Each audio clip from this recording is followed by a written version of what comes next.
नमस्कार विद्यार्थी मित्रांनो, मी अक्षय देशमुख. स्वागत आहे तुमचं आपल्या ए क्लास एज्युकेशन युट्यूब चॅनलमध्ये. तर विद्यार्थी मित्रांनो, वैद्यकीय शिक्षण व औषधी द्रव्य विभाग या विभागामध्ये भरती आलेली आहेत. गट ड संवर्गातील सर्व काही पदे आहेत. तर ती पदं पण आपण बघणार आहोत. जागा किती आहेत, कोणत्या पदासाठी किती जागा आहेत, त्यानंतर वयोमर्यादा असेल, त्यानंतर शैक्षणिक पात्रता असेल, परीक्षेचे स्वरूप असेल, परीक्षा किती मार्कची होईल, परीक्षा कधी होईल, निगेटिव्ह मार्किंग आहेत का, त्यानंतर तुम्हाला कोणत्या कोणत्या विषयांचा अभ्यास करायचा आहे, ती सर्व इन्फॉर्मेशन आपण ह्या व्हिडिओमध्ये पूर्णपणे बघणार आहोत. ए टू झेड इन्फॉर्मेशन आपण ह्या व्हिडिओमध्ये बघणार आहोत.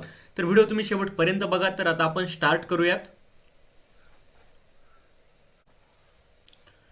तर विद्यार्थी मित्रांनो, तुम्ही बघू शकतात ही ऍड आलेली आहेत 28/12/2023 रोजी. गट ड संवर्गातील ही सर्व काही पदे आहेत.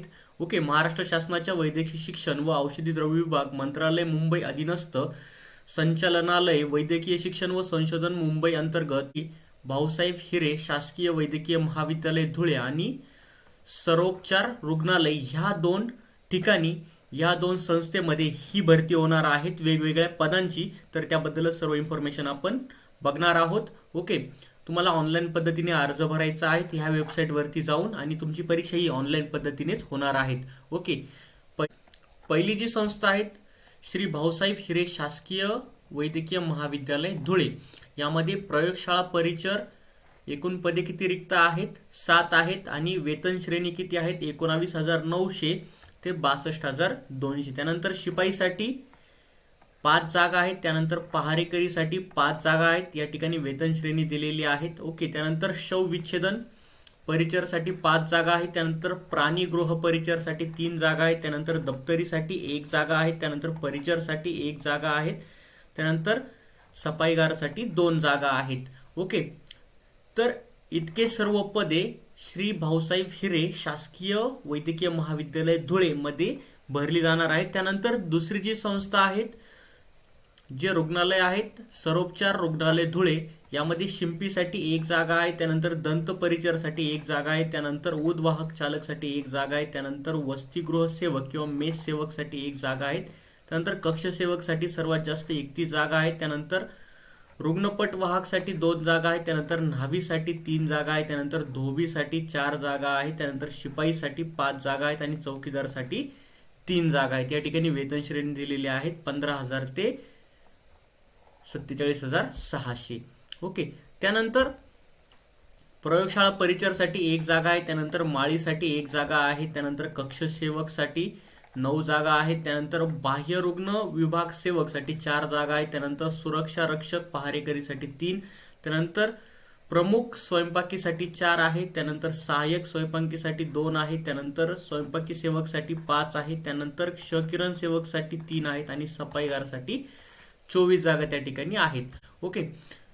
तर तुम्हाला जे अर्ज आहेत तर ते अर्ज 3/1/2024 पासून भरता येणार आहेत. ओके. ते 24/1/24 पर्यंत तुम्हाला अर्ज भरता येणार आहेत संध्याकाळी 12 वाजेपर्यंत. ओके. तुमचं जे हॉल तिकीट आहे तर हॉल तिकीट परीक्षेच्या आधी 7 दिवस या ठिकाणी उपलब्ध राहील. ओके. तर आता आपण सविस्तर इन्फॉर्मेशन बघूयात. जाहिरात ही 30/12 प्रसिद्ध झालेली आहेत. ऑनलाईन अर्ज तुम्हाला 3 तारखेपासून 24 तारखेपर्यंत भरता येणार आहेत. 3 जानेवारी 2024 ते 24 जानेवारी 2024 पर्यंत परीक्षेच्या अगोदर 7 दिवस हॉल तिकीट हे उपलब्ध राहणार आहेत. ओके. तर ही जी पीडीएफ आहे आपल्या टेलिग्राम चॅनलला मी टाकलेली आहेत. टेलिग्रामची लिंक व्हिडिओच्या डिस्क्रिप्शन बॉक्समध्ये दिलेली आहेत. ठीक आहे. तर तिथे जाऊन तुम्ही सर्वांनी काय करायचं आहे, ही पीडीएफ डाउनलोड करायची आहेत. यामध्ये कॅटेगरीनुसार किती किती पदं आहेत या ठिकाणी दिलेली आहेत. तर ही पीडीएफ तुम्ही त्या ठिकाणी डाउनलोड करून घ्यायची आहेत. शिपाईसाठी असेल, त्यानंतर पहारेकरीसाठी किती पदं आहेत, कोणत्या कॅटेगरीसाठी किती पदं आहेत, सर्वसाधारण, महिला, खेळाडू, माजी सैनिक, प्रकल्पग्रस्त, भूकंपग्रस्त, पदवीधर अंशकालीन, अनाथ आणि टोटल एकूण पदे या ठिकाणी दिलेली आहेत. तर ही पीडीएफ आपल्या टेलिग्राम चॅनलला तुम्हाला भेटून जाईल. तसेच ए क्लास एज्युकेशन ॲपवरती पण तुम्हाला ही पीडीएफ आपली भेटेल. ए क्लास एज्युकेशन ॲपची लिंक व्हिडिओच्या डिस्क्रिप्शन बॉक्समध्ये दिलेली आहे. वयोमर्यादा किमान तुमचं वय 18 वर्ष पूर्ण पाहिजे तरच तुम्ही फॉर्म भरू शकतात. जे विद्यार्थी ओपन कॅटेगरीमधनं फॉर्म भरणार आहेत त्यांचं वय जास्तीत जास्त 38 पाहिजे. 38 वयापर्यंतच तुम्ही फॉर्म भरू शकतात. आणि जे मागासवर्गीय आहेत ते 43 वयापर्यंत फॉर्म भरू शकतात. महिला आराखीव 38, मागासवर्गीय 43. ओके बघा. त्यानंतर प्रकल्पग्रस्त, भूकंपग्रस्त, दिव्यांग, स्वातंत्र्य सैनिकाचे पाल्य हे जे असतील विद्यार्थी, तर त्यांच्यासाठी जास्तीत जास्त 45 वयापर्यंत तुम्ही फॉर्म भरू शकतात. ओके. त्यानंतर माजी सैनिक, अराखीव आणि दिव्यांग 45. त्यानंतर अंशकालीन कर्मचारी 55 वयापर्यंत तुम्ही फॉर्म या ठिकाणी भरू शकतात. त्यानंतर परीक्षा शुल्क, ओपन कॅटेगरीमध्ये तुम्ही जर असाल तर तुम्हाला 1000 रुपये फी लागणार आहेत आणि अदर कॅटेगरीमध्ये तुम्ही जर असाल तर तुम्हाला 900 रुपये फी लागणार आहेत. त्यानंतर माजी सैनिक, त्यानंतर दिव्यांग माजी सैनिक यांना परीक्षा फी नाहीये. ओके. उपरोक्त परीक्षा शुल्क व्यतिरिक्त बँक चार्जेस तसेच त्यावरील देय कर अतिरिक्त असतील. परीक्षा शुल्क तुमचा नॉन रिफंडेबल राहील, लक्षात घ्या. ओके. ओपन कॅटेगरीमध्ये असेल तर 1000 रुपये तुम्हाला फीज लागणार आहेत आणि मागासवर्गीय असेल तर 900 रुपये फी तुम्हाला त्या ठिकाणी लागणार आहेत. आता आपण शैक्षणिक पात्रता बघूयात. बघा, सफाईगारसाठी 7वी पास विद्यार्थी अप्लाय करू शकतात आणि बाकी सर्व जी काही पदं आहेत तर त्या पदासाठी तुमची 10वी झालेली पाहिजे. मिनिमम 10वी पास तुम्ही जर असाल तर बाकी इतर सर्व पदासाठी तुम्ही अप्लाय करू शकतात. आणि जे विद्यार्थी 7वी पास आहेत तर ते फक्त सफाईगारसाठी फॉर्म भरू शकतात, अप्लाय करू शकतात. आता आपण अभ्यासक्रम बघूयात. आता सफाईगार सोडून बाकी जी पदं आहेत तर त्यासाठी 10वी पास पाहिजे. 10वी पाससाठी तुम्हाला अभ्यासक्रम काय असणार आहेत? मराठी असणार आहेत, त्यानंतर इंग्रजी असणार आहेत, त्यानंतर सामान्य ज्ञान असणार आहेत आणि त्यानंतर बौद्धिक चाचणी असणार आहेत. ओके. तर तुम्हाला मराठीसाठी 25 प्रश्न असणार आहेत, 50 गुण. त्यानंतर इंग्रजीसाठी 25 प्रश्न, 50 गुण. त्यानंतर सामान्य ज्ञानासाठी 25 प्रश्न, 50 गुण आणि बौद्धिक चाचणी 25 प्रश्न, 50 गुण. असे 100 प्रश्न आणि 200 गुणांची परीक्षा तुमची होणार आहेत. ऑनलाईन पद्धतीने कम्प्युटर बेस तुमचे पेपर त्या ठिकाणी होणार आहे.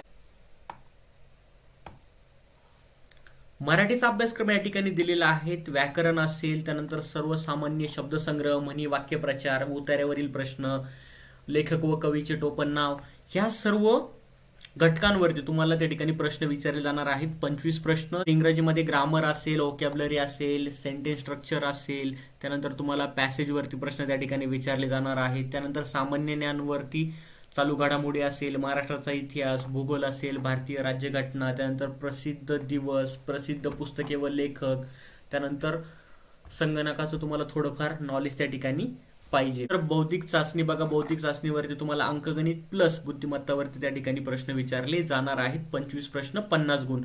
ओके. तर ही पीडीएफ तुम्हाला आपल्या टेलिग्राम चॅनलवरती भेटून जाईल. त्याची लिंक व्हिडिओच्या डिस्क्रिप्शन बॉक्समध्ये दिलेली आहे. आणि ह्या सर्व घटकांचा तुम्हाला जर अभ्यास करायचा असेल तर तुम्ही सर्वांनी ए क्लास एज्युकेशन ॲप इन्स्टॉल करून घ्या. ह्या ॲपवरती तुम्हाला सर्व लाईव्ह प्लस रेकॉर्डेड लेक्चर भेटतील, नोट्स, टेस्ट सिरीज सर्व काही तुम्हाला त्या ठिकाणी भेटेल. अत्यंत कमी फीजमध्ये आपण अवेलेबल करून दिलेलं आहे.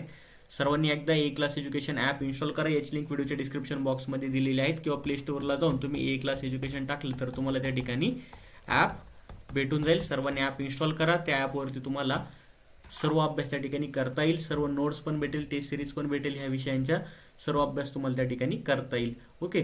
त्यानंतर 7वी उत्तीर्ण आहेत. ओके. तर सफाई कर्मचारी त्याच्यासाठी 7वी पास शैक्षणिक पात्रता आहे. तर त्याचा पण अभ्यासक्रम या ठिकाणी दिलेला आहे. सर्वांनी ही पीडीएफ डाउनलोड करायची आहे. याची लिंक व्हिडिओच्या डिस्क्रिप्शन बॉक्समध्ये दिलेली आहे. तर सर्वांनी व्हिडिओला लाईक करा, जास्तीत जास्त तुमच्या मित्रांपर्यंत शेअर करा. तर आपण भेटूयात नवीन व्हिडिओमध्ये. थँक्यू.